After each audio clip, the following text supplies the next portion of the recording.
Hello dear students, this is Kumar Sandeep and welcome to our YouTube channel Grow English। कैसे हैं आप सभी?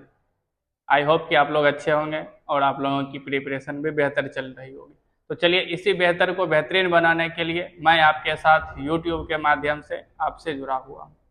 तो चलिए अब तक हम लोगों ने इस चैनल के माध्यम से अब तक ग्रामर के एक चैप्टर को पूर्ण रूप से खत्म कर लिया है और हम लोग जो है इस वीडियो में ग्रामर के ही दूसरे चैप्टर पर बात करेंगे, जिस चैप्टर का नाम होने वाला है आपका सिंटैक्स। ये सिंटैक्स चैप्टर जो है जैसे आर्टिकल से आपको एग्जाम में 5 मार्क्स पूछा जाएगा, उसी तरह से इस चैप्टर से भी आपको आने वाले एग्जाम में 5 मार्क्स का पूछा जाता। और यह हम लोग का जो चैप्टर है यह आर्टिकल से छोटा चैप्टर है और यह बहुत जल्दी खत्म हो जाएगा। इसका हम लोग पूरे के पूरे 3 लेक्चर में इस क्लास को खत्म करेंगे। 3 दिन का वीडियो आएगा आप लोगों के बीच और उसके बाद हम लोग इस चैप्टर को भी पूर्ण रूप से पढ़ लेंगे। तो चलिए हम लोग जिस चैप्टर पे बात करेंगे सिंटैक्स पे, उसको स्टार्ट करने से पहले मैं आप लोगों के बीच आज का एक कोट शेयर करना चाहूँगा कि कहते हैं कि आलोचना चाहे आपकी अच्छाई के लिए हो या आपकी बुराई के लिए हो, यह हमेशा ज़रूरी होता है। इससे कुछ नई चीज़ हमेशा सीखने के लिए मिलती है, चाहे वह अच्छा हो या खराब हो, लेकिन आलोचनाएं होनी चाहिए। अगर आपकी आलोचनाएं हो रही है तो इसका मतलब है कि आप सही रास्ते पे हैं, और जब आप सही रास्ते पे होंगे तो कठिनाइयाँ होगी, तो आलोचना एक तरह से आपका कठिनाइयों का काम करता है और आपको एक नई दिशा भी प्रदान करती है। इसीलिए कभी आलोचनाओं से घबराना नहीं चाहिए। तो चलिए स्टार्ट करते हैं हम लोग अपने चैप्टर को, सिंटैक्स। देखिए इस सिंटैक्स चैप्टर जो है इसका पूरा नाम है आपका सब्जेक्ट वर्ब एग्रीमेंट। इस चैप्टर का पूरा नाम होने वाला है आपका सब्जेक्ट वर्ब एग्रीमेंट।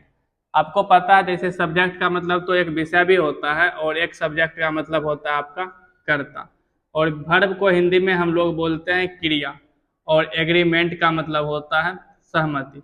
तो चलिए इसका हिंदी में जो पूर्ण रूप से जो नाम हो गया वह हो गया कर्ता क्रिया सहमति सब्जेक्ट वर्ब एग्रीमेंट। अब हम लोग जो है सिंटैक्स चैप्टर में पढ़ेंगे क्या?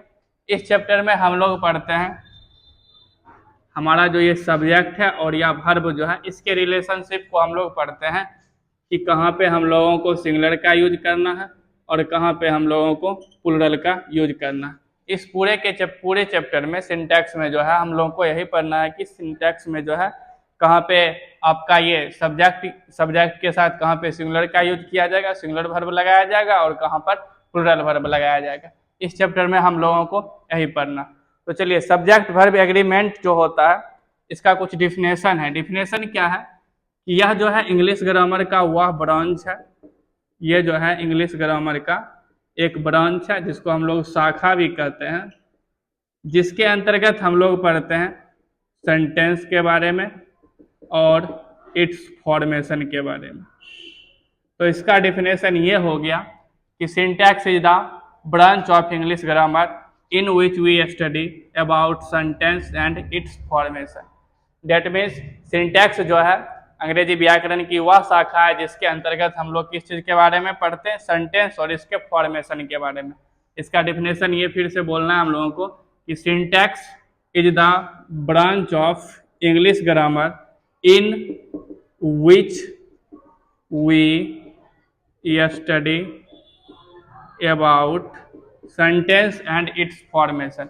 डेट मीन्स सिंटैक्स जो है हम लोग का इंग्लिश ग्रामर का वह ब्रांच है, वह शाखा है जिसके अंतर्गत हम लोग जो है सेंटेंस और इसके फॉर्मेशन के बारे में पढ़ते हैं। दूसरा हम लोग इस चैप्टर में केवल ये देखेंगे कि ये सिंटैक्स में जो है ये सब्जेक्ट जो है हमारे पास, इसके अकॉर्डिंग वर्ब के बीच हम लोगों का कौन सा रिलेशन बिल्डअप होगा, कौन सा संबंध स्थापित होगा। और दूसरा ये देखना है कि कहाँ पे हम लोग सिंगुलर का यूज करेंगे और कहाँ पर प्लूरल का यूज करेंगे। तो ये तो हो गया इस चैप्टर का शॉर्ट। मैंने आपको बताया कि इस चैप्टर में हम लोगों को पढ़ना क्या और इस चैप्टर में है क्या। तो पूरा नाम इसका क्या हो जाएगा, सब्जेक्ट वर्ब एग्रीमेंट। हिंदी में इसको हम लोग बोलेंगे कर्ता क्रिया सहमति। ध्यान रखिएगा इस चैप्टर से भी आपको एग्जाम में ग्रामर के अंतर्गत 5 नंबर का पूछा जाएगा और ये चैप्टर जो है आपको 3 दिन के अंदर खत्म कर दिया जाएगा। तो चलिए अब हम लोग का यहाँ से रूल स्टार्ट होता है, और रूल को स्टार्ट करने से पहले मैं आप लोगों के बीच एक चीज़ शेयर करना चाहूँगा कि जब किसी नाउन में देखे होंगे आप कि जब किसी हम लोग नाउन में एस या एस लगाते हैं तो क्या हो जाता है, आपका प्लूरल बनता है। जैसे ये लिखा है गर्ल, इसमें हमने एस लगाया तो ये हो जाता है आपका प्लूरल, ठीक। और उसी तरह से जैसे लिखा हुआ है ये बॉय, जब हम लोग इसमें एस लगाते हैं ये क्या बन जाता है, आपका प्लूरल। चलिए कुछ और एग्जांपल्स लेते हैं। जैसे आपके पास लिखा हुआ है ये मैंगो, और हम लोग जब इसमें ई एस लगाते हैं तो भी यह प्लूरल हो जाता है। डेट मीन्स जब नॉन में एस या ई एस लगाया जाता है तो वह सिंगुलर फॉर्म से प्लूरल फॉर्म में चले जाता है। लेकिन वर्ब में क्या होता है कि इसके विपरीत होता है, इसके बिल्कुल उल्टा होता है। जैसे मेरे पास दिया हुआ है रीड, और जब मैं इसमें एस लगाऊंगा ये हमारा बन जाता है रीड्स, और ये बनता है आपका सिंगुलर। डेट मीन्स मैं आपको ये बताने की कोशिश कर रहा हूँ कि जब आपके पास वर्ब का V1 यानी फर्स्ट फॉर्म हो तो वह हमेशा आपका प्लूरल फॉर्म में रहेगा, और जब आपका वर्ब का पांचवा फॉर्म V5 हो तो आपको सिंगुलर नजर आएगा, वह सिंगुलर दिखेगा। तो डेट मीन्स जब हम लोग वर्ब में एस या एस लगाते हैं तब वह सिंगुलर बनता है, और जब वर्ब पहले से ऑलरेडी लिखा हुआ रहता है तो वो क्या बनता है, प्लूरल बनता है। ये हमारा है। लेकिन नॉन वाला में क्या होता है, उल्टा होता है। जब नॉन में हम लोग एस या एस लगाते हैं तो वो प्लूरल बन जाता है, और पहले से जब लिखा हुआ तो वह सिंगुलर रहता है। लेकिन वर्ब वाला में अपोजिट होगा, जब पहले से है तो प्लूरल है, जब उसमें एस या एस लगाएंगे तो सिंगुलर हो जाएगा। तो सबसे पहले हम लोग को ये ध्यान देने वाली बातें थी। तो चलिए अब हम लोग जानते हैं कुछ ऐसे सिंगुलर वर्ब्स के बारे में। तो कुछ सिंगुलर वर्ब जैसे आपके पास है इज, वाज, डज, हैज। और हमेशा याद रखिए कि ये V5 जिसमें एस या एस लगा रहेगा यह हमेशा आपके पास जो है ये सिंगुलर फॉर्म में होगा। और सिंगुलर फॉर्म को तब पहचानने का तरीका ये है कि सिंगुलर एस वर्ड से स्टार्ट होता है, और यहाँ पे देख सकते हैं मैंने जितना वर्ड लिखा है सब एस से अंत हुआ है। यहाँ सिंगुलर एस से शुरू हो रही है और इसके अंतर्गत आने वाले जो वर्ड हैं वो एस से अंत हो रहा है। और यहाँ हमेशा इसमें भी ध्यान रखना है कि जो V5 वाला हमारे पास वर्ड होगा वो सिंगुलर होगा। लेकिन चलिए इसी का हम लोग कुछ ले लेते हैं। जैसे इज का अपोजिट आपका उल्टा हो गया आर, वाज का हो जाएगा आपके पास वेयर, और डज का बन जाएगा डू, और उसके बाद हैज का बन जाएगा हैव, और ये V5 जो था ये V1 बन जाएगा। और जब ये आपके पास लिखा रहेगा तो ये हो जाएगा प्लूरल। दैट मीन्स प्लूरल वाला जो है उसके अंतर्गत आर है, वेयर है, डू है, हैव है, और वर्ब का पहला फॉर्म दैट मीन्स की V1 है। चलिए उसी तरह से मैंने आपको बताया कि सिंगुलर के अंतर्गत भी बहुत सारे वर्ड आते हैं। जैसे इज हो गया, वाज हो गया, डज हो गया, हैज हो गया। और इसको पहचानने का तरीका ये याद रखना है कि इसके लास्ट में क्या लगा हुआ रहेगा, सॉरी इसके सिंगुलर के शुरू में एस लगा रहता है और इसके अंतर्गत आने वाले वर्ड के लास्ट में एस लगा हुआ रहता है। देख सकते हैं यहाँ पे लिखा है इज, वाज, डज, हैज, और ये V5 हमेशा ध्यान में रखना है कि जो V5 वाला वर्ड होगा वो हमेशा हम लोगों के पास सिंगुलर फॉर्म में लिखा हुआ रहेगा। लेकिन जो ये V1 वाला होगा वो हमेशा प्लूरल होगा। तो चलिए यहाँ तक ये जो हम लोग का था, यहाँ तक हम लोगों ने पढ़ा कि सब्जेक्ट सिंटैक्स जो होता है इसका पूरा नाम होता है सब्जेक्ट वर्ब एग्रीमेंट। इसके अंतर्गत हम लोग जो है रिलेशन बिल्डअप करते हैं किसके किसके बीच, सब्जेक्ट और वर्ब के बीच, कर्ता और क्रिया के बीच, दोनों के बीच हम लोग सहमति को बनाते हैं। और हम लोग को इस चैप्टर में पढ़ना क्या है कि सिंगुलर का यूज कहाँ करेंगे, और दूसरा क्या ध्यान देना है कि प्लूरल का यूज कहाँ करेंगे। फिर मैंने आपको बताया कि सिंटैक्स का डिफिनेशन ये होता है कि सिंटैक्स जो है यह इंग्लिश ग्रामर का ब्रांच है जिसके अंतर्गत हम लोगों को पढ़ना है सेंटेंस के बारे में और इसके फॉर्मेशन के बारे में, ठीक। फिर मैंने आपको ये भी बताया कि देखिए जब किसी नाउन में, यहाँ पे देख सकते हैं नाउन में जब मैंने एस लगाया और यहाँ पे जब ई एस लगाया तब वो किस फॉर्म में आ गया, प्लूरल फॉर्म में आ गया। लेकिन जब मैंने आपको बताया कि लेकिन क्या होता है कि जब किसी वर्ब में हम लोग एस या ई एस लगाते हैं तब वो किस फॉर्म में आ जाता है, आपका सिंगुलर फॉर्म में आ जाता है। तो यहाँ तक हम लोगों ने सिंटैक्स का बेसिक पढ़ा। आई होप कि आपको समझ में आया होगा। अब इसके बाद हम लोग का जो है इस चैप्टर का रूल स्टार्ट होता है सिंटैक्स से, जहाँ से आपको प्रश्न पूछी जाती है। क्वेश्चन जो होता है वो इस चैप्टर में हम लोग थोड़ा सा कन्फ्यूज ज़्यादा होते हैं। ज़्यादा क्यों होते हैं, क्योंकि जितने हमारे पास ऑप्शंस रहते हैं उन सभी ऑप्शंस को देख करके हम लोग को ऐसा फील होता है कि सारा का सारा ऑप्शन मैच कर जाएगा। तो इसी बात को हम लोगों को ध्यान में रखना है। तो चलिए हम लोग फिर आगे स्टडी करते हैं, जानते हैं सिंटैक्स का पूरा रूल। पे स्टार्ट करते हैं। हमारा जो पहला जो रूल्स है वो रिलेटेड है आपका देयर से। देयर क्या कहता है, इस रूल में क्या होता है कि देयर के साथ हम लोग सिंगुलर यहाँ पे सिंगुलर लगाएंगे या प्लूरल लगाएंगे, ये इसके आगे वाला नाउन डिसाइड करता है। यदि ये आगे का नाउन जो है हम लोग के पास सिंगुलर फॉर्म में लिखा रहेगा तो हम लोग यहाँ पे देयर के बाद सिंगुलर लगाएंगे, और यहीं पे नाउन जो है ये हमारा नाउन जो होने वाला है ये अगर प्लूरल फॉर्म में रहेगा तो हम लोग भी यहाँ पे प्लूरल का यूज करेंगे। चलिए इसको कुछ एग्जांपल्स के माध्यम से हम लोग समझते हैं। जैसे आपके पास लिखा है there dash student, there is, sorry यहाँ पे ए लगाते हैं, there is who is intelligent. इसका मतलब ये हुआ गया कि यहाँ पे एक छात्र है जो कि कैसा है, पढ़ने में तेज है, ठीक है, पढ़ने में तेज ही है। तो चलिए हमारे पास ऑप्शन दिया हुआ रहेगा यहाँ पे इज, और सी नंबर में लिखा है आपके पास वेयर, और डी नंबर है आपके पास ऑप्शन के रूप में हैव। अब हम लोग को यहाँ पे ये सेलेक्ट करना है कि हम लोग यहाँ पे यूज किस चीज का करेंगे। तो मैं आपको यहाँ पे दो तरीका बताने वाला हूँ जिससे आपको पता चल जाएगा कि यहाँ पे हम लोग यूज किस चीज का करेंगे। तो सबसे पहले रूल के अनुसार चलते हैं। तो रूल्स के अनुसार क्या कहता है कि यदि किसी सेंटेंस में देयर के बाद हम लोगों को चूज करना है कि किस वर्ब का चुनाव करेंगे, सिंगुलर होगा या प्लूरल होगा, तो हम लोग उसके आगे वाले नाउन पे डिपेंड हो जाएंगे। और यदि आगे वाला नाउन सिंगुलर फॉर्म में होगा तो सिंगुलर वर्ब का यूज करेंगे, और यदि आगे वाला नाउन प्लूरल फॉर्म में होगा तो प्लूरल का यूज करेंगे। तो देख सकते हैं यहाँ पे लिखा है देयर इज ए स्टूडेंट, तो इसी से पता चल रहा है कि यहाँ जो लिखा हुआ है ये अभी सिंगुलर फॉर्म में है। और उसके बाद क्या करना है, हम लोगों को ऑप्शन में देखना है कि भैया आप देखना ये है कि हमारे पास जो लिखे हुए ऑप्शन में उसमें से कौन सा वर्ब सिंगुलर फॉर्म में। और मैंने आपको पहचानने के लिए क्या बताया था कि हमारे पास जो भी सिंगुलर वर्ब होता है उसके लास्ट में क्या लगा रहता है, एस। तो चलिए इसका आंसर हो गया आपका इज। चलिए एक और एग्जांपल लेते हैं। जैसे लिखा है there dash boys in the class. अब हमारे पास यहाँ पे ऑप्शन दिया हुआ रहेगा इज, वाज, सी नंबर में लिखा है आर, और डी नंबर में लिखा है आपका NOT दे देते हैं, ठीक। चलिए तो मैंने क्या कहा कि देयर के साथ क्या यूज करना है या आगे वाले नॉन पे डिपेंड करता है। यदि आगे वाला नॉन सिंगुलर होगा तो सिंगुलर वर्ब लगाएंगे, और यदि आगे वाला नॉन प्लूरल होगा तो प्लूरल वर्ब लगाएंगे। तो इस समय ये आगे वाला जो ये वर्ब है वाइज, ये अभी हमारे पास प्लूरल फॉर्म में लिखा हुआ है, तो हम लोग पहले तो श्योर हो गए कि इसमें प्लूरल लगाना है। अब हमको देखना है कि हमारे पास जो सेंटेंस दिया हुआ है उसमें से प्लूरल कौन है। तो देख सकते हैं ये इज जो लिखा हुआ है और ये वाज जो लिखा हुआ है, ये दोनों को दोनों सिंगुलर फॉर्म में। सिंगुलर फॉर्म में कैसा है, कैसे मैंने बताया कि जिसके लास्ट में आपको एस लगा हुआ रहेगा, हम समझ जाएंगे कि वह सिंगुलर फॉर्म में। तो इस समय यहाँ पे जो आर जो लिखा हुआ है यही केवल एक ऐसा ऑप्शन है जो कि प्लूरल फॉर्म है। तो इसके अकॉर्डिंग यहाँ पे किस चीज का यूज करेंगे, हम लोग आर का यूज करेंगे। तो रूल आपका क्या हो गया कि देयर के साथ हम लोग सिंगुलर का भी यूज कर सकते हैं और प्लूरल का भी यूज कर सकते हैं।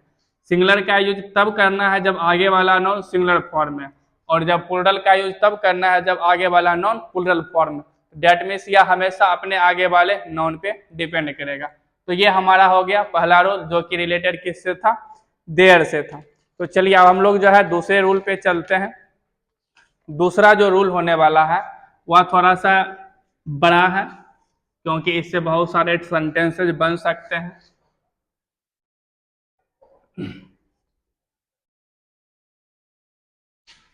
सम, एनी, नो, एवरी। चलिए इसको हम लोग मल्टीप्लाई कर लेते हैं। ये जो लिखा हुआ ये सिंबल जो है ये मल्टीप्लाई का, और इधर बडी, वन, थिंग, ठीक। अब हम लोग इससे 12 वर्ड बनाएंगे। पहले हम लोग इसका हिंदी जान लेते हैं। सम जो लिखा हुआ है इसका मतलब होता है आपका कुछ, और दूसरे नंबर में जो लिखा हुआ है एनी, इसका मतलब होता है कोई, और नो का मतलब होता है कोई नहीं, और एवरी का मतलब होता है प्रत्येक, ठीक। और उस साइड जो लिखा हुआ है बॉडी, बॉडी मतलब यहाँ पे शरीर की जिक्र नहीं कर रहे हैं, यहाँ बॉडी का मतलब हुआ, तात्पर्य हुआ एक व्यक्ति, ठीक है। और उसके बाद वन का मतलब हुआ कोई एक, और थिंग मतलब होता है वस्तु, ठीक। हम लोग यहाँ से क्या करेंगे, कैलकुलेट कर करके टोटल 12 वर्ड बनाएंगे। 12 वर्ड कैसे बनेगा, तो ये मल्टीप्लाई है, हम लोग ऐसे करके बनाएंगे। देखिए सबसे पहला जो वर्ड है समबडी हो गया, समवन हो गया, समथिंग हो गया। फिर चलिए एनी से स्टार्ट करते हैं, तो anybody, anyone, anything, nobody, no one, nothing, everybody, everyone, everything. तो रूल क्या कहता है कि यदि किसी सब्जेक्ट में हम लोगों को बॉडी या फिर वन या फिर थिंग वाला सब्जेक्ट दिख जाए तो ये हमेशा सिंगुलर फॉर्म में होता है। किस फॉर्म में होता है, ये आपका हमेशा सिंगुलर फॉर्म में होता है। तो जब सिंगुलर फॉर्म में रहेगा तो आगे वाला आने वाला जो वर्ब होगा वो भी इसी के अनुसार लगेगा, और यहाँ पे भी ये सिंगुलर का यूज होगा। चलिए यदि मैं एग्जांपल से इसको समझाऊं तो थोड़ा सा आपको ज्यादा बेहतर समझ में आएगा। जैसे लिखा है,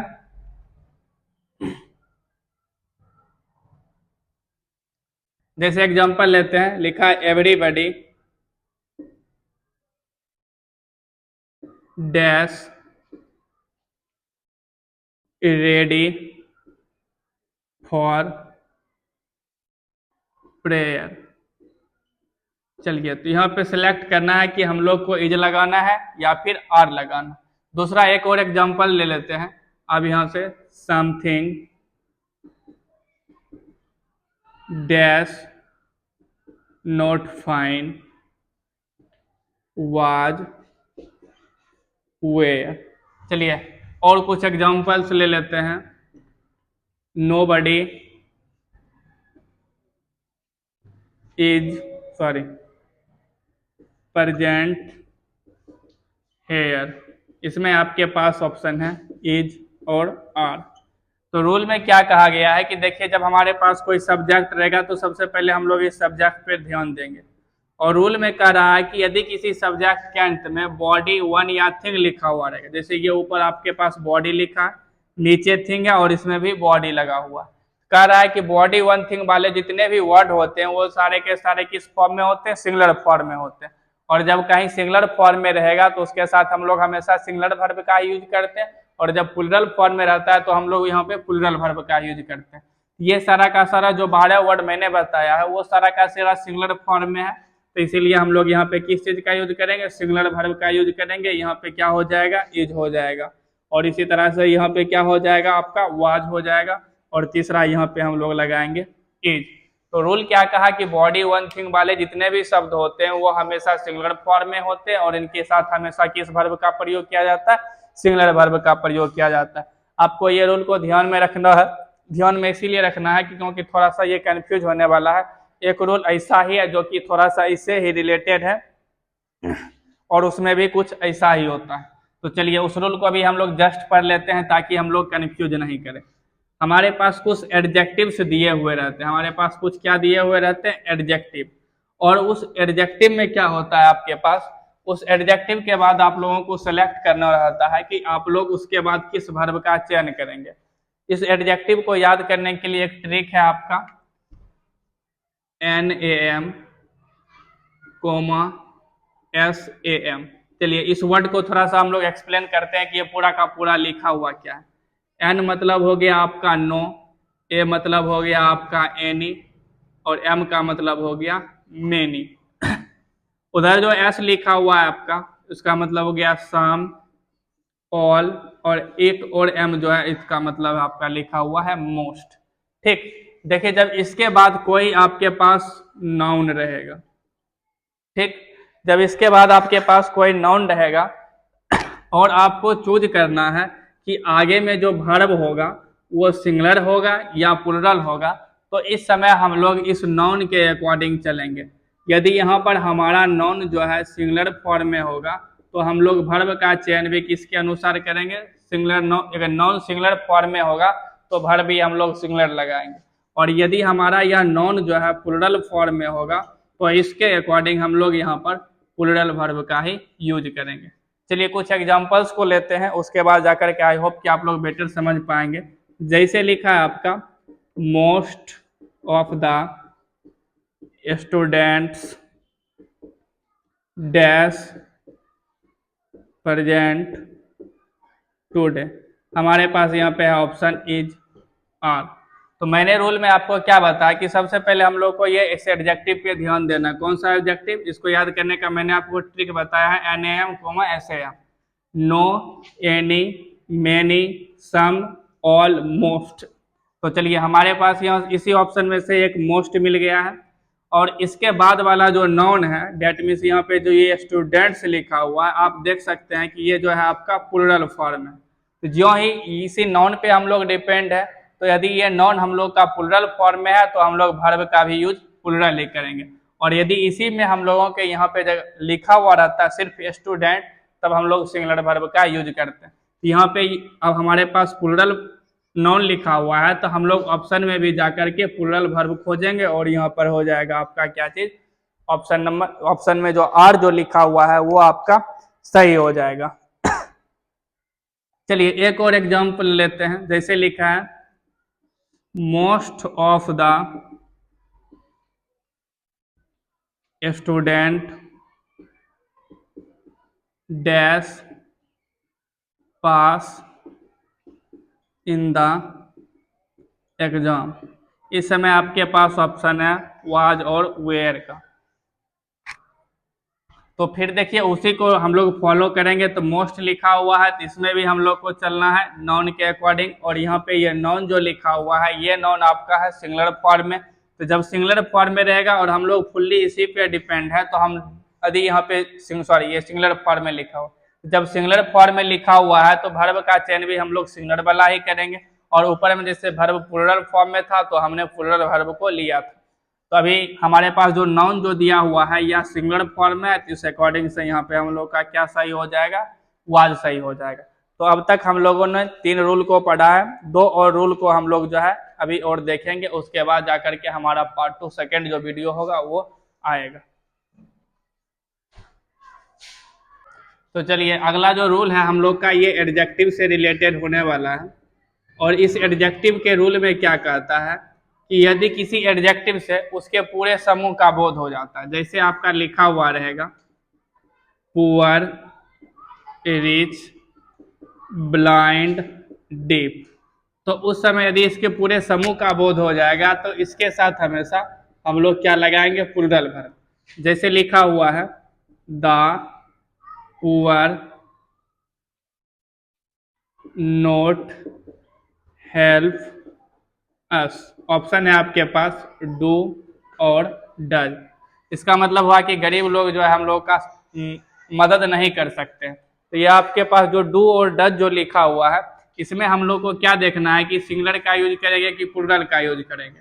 और मैंने बताया कि एडजेक्टिव से यदि पूरे जाति का बोध हो, तो ये आपका पुअर जो लगा हुआ है देख सकते हैं, इसके आगे दी भी लगा हुआ है।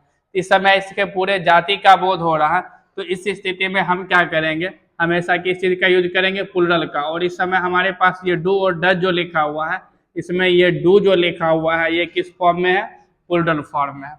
जैसे लिखा है आगे द रिच, फिर लिखा है हेल्प अस, डू डज। अब यहाँ पे लिखा है कि जो अमीर आदमी है वो हमारी मदद को कर सकते हैं या हमारी मदद करते हैं, सॉरी वो हमारी मदद करते हैं। अब हम लोग को यहाँ उसमें चूज करना है, सॉरी ऑप्शन यहाँ पे गलत हो गया, यहाँ पे लिखना था हेल्प और एक आपके पास लिखा हुआ है हेल्प्स। तो ये देखिए ये जो लिखा हुआ है द रिच, ये प्लूरल फॉर्म है और प्लूरल फॉर्म वाले वर्ब के साथ हम लोगों को प्लूरल यूज करना। और मैंने आपको बताया था कि जितने भी V1 होते हैं वो हमेशा किस फॉर्म में होते हैं, प्लूरल में। और V5 वाला जो होता है वो आपका हमेशा सिंगुलर फॉर्म में होता है। तो इसके अकॉर्डिंग हम लोग दी रिच में जो है यहाँ पे क्या लगाएंगे, हेल्प लगाएंगे। तो रोल क्या हो गया कि जितना भी एडजेक्टिव आपके पास रहेगा, एडजेक्टिव वाले के साथ हमेशा किस वर्ब का यूज करना है, प्लूरल वर्ब का यूज करना है। चलिए आगे जो रूल हम लोग का रिलेटेड है वो होने वाला आपका रिलेटेड एंड से। रूल क्या कहता है कि यदि हम लोग किसी दो सब्जेक्ट को एंड से जोड़ते हैं तो उसके साथ हमेशा प्लूरल वर्ब का प्रयोग किया जाता है। ध्यान से सुनिएगा मैंने क्या कहा था कि यदि किसी दो सब्जेक्ट को हम लोग एंड से जोड़ते हैं तो उसके साथ हमेशा किस चीज का यूज किया जाता है, तो उसके साथ यूज किया जाता है प्लूरल वर्ब का। जैसे लिखा रहेगा यू एंड निशा। तो सबसे पहले इसका स्ट्रक्चर देख लेते हैं। स्ट्रक्चर क्या होगा कि आपके पास सब्जेक्ट है और उसके बाद एंड है, फिर सब्जेक्ट है। तो याद रखिएगा कि जब दो सब्जेक्ट एंड से जुड़ता है तो डेट मीन्स जब जोड़ने का काम करता है, एक से अधिक व्यक्ति हो जाता है, तो उस स्थिति में हमेशा हम लोग प्लूरल वर्ब का यूज करते हैं। जैसे लिखा you and Nisha dash coming today, और आपके पास यहाँ पे ऑप्शन लिखा है इज या आर। अब हम लोग ये दिमाग लगाने लगे कि देखिए यहाँ पे निशा लिखा हुआ है, ये सिंगुलर फॉर्म में है, तो उस अकॉर्डिंग हम लोग इज लगा देंगे, लेकिन उस स्थिति में हमारा गलत हो जाएगा। गलत क्यों हो जाएगा? क्योंकि रूल क्या कह रहा है कि जब दो सब्जेक्ट को हम लोग एंड से जोड़ते हैं तो उसके साथ हमेशा किस वर्ब का यूज किया जाता है? प्लूरल वर्ब का। तो यहाँ पे आपका क्या लग जाएगा? आर लग जाएगा। चलिए, जैसे लिखा है ही and you dash my brothers, ठीक। और यहाँ पे इस ऑप्शन लिखा है आपके पास इज और आर। अब यहाँ पे भी हम लोग को क्या ध्यान देना है कि दो सब्जेक्ट है, ही है और यू है, और बीच में किस चीज से जुड़ा हुआ है? आपका जुड़ा हुआ है एंड से। तो ध्यान में हम लोगों को क्या रखना है कि जब दो सब्जेक्ट एंड से जुड़ेगा तो उसमें हमेशा हम लोग किस वर्ब का यूज करेंगे? प्लूरल वर्ब का यूज करेंगे, और यहाँ पे आपका क्या हो जाएगा? आर हो जाएगा। तो हम लोग ने रूल में ये पढ़ा कि जब दो सब्जेक्ट एंड से जुड़ता है, तो दो सब्जेक्ट जब एंड से जुड़ेगा तो उसमें हम लोग हमेशा किस वर्ब का यूज करेंगे? प्लूरल वर्ब का यूज करेंगे। इसी से हम लोग का रिलेटेड एक और रूल है, और वह रूल जो है आपका रिलेटेड है और से। इस वर्ड में, इस रूल में क्या कह रहा है कि आपके पास एक सब्जेक्ट है और यह सब्जेक्ट और के माध्यम से एक और सब्जेक्ट से कनेक्ट है, तो उस स्थिति में हम लोग यहाँ पे सिंगुलर लगाएंगे या प्लूरल लगाएंगे, ये बाद वाले सब्जेक्ट पे निर्भर करता है। यदि ये सब्जेक्ट सिंगुलर फॉर्म में होगा तो हम लोग वर्ब भी क्या लगाएंगे? सिंगुलर लगाएंगे। और यह सब्जेक्ट जो है आपके पास जब प्लूरल लिखा हुआ रहेगा तो इसके अकॉर्डिंग हम लोग प्लूरल वर्ब का ही यूज करेंगे। जैसे लिखा रहेगा ही और you dash coming today is are. फिर इसी में एक और सेंटेंस लिखा है यू और ही डैश कमिंग टुडे। हमारे पास सेम ऑप्शन है इज और आर। आप देख सकते हैं कि दोनों सेंटेंस में केवल एक ही परिवर्तन है। परिवर्तन क्या है कि इसमें ही जो है वो स्टार्टिंग में था और ये लास्ट में चला गया, यू लास्ट में था तो इसमें स्टार्टिंग में चला। लेकिन हम लोग को रूल को ध्यान में रखना है कि जब दो सब्जेक्ट को हम लोग और के थ्रू कनेक्ट करते हैं तो हमारा जो ये वर्ब का जो यूज होता है वह दूसरे सब्जेक्ट पर डिपेंड करता है।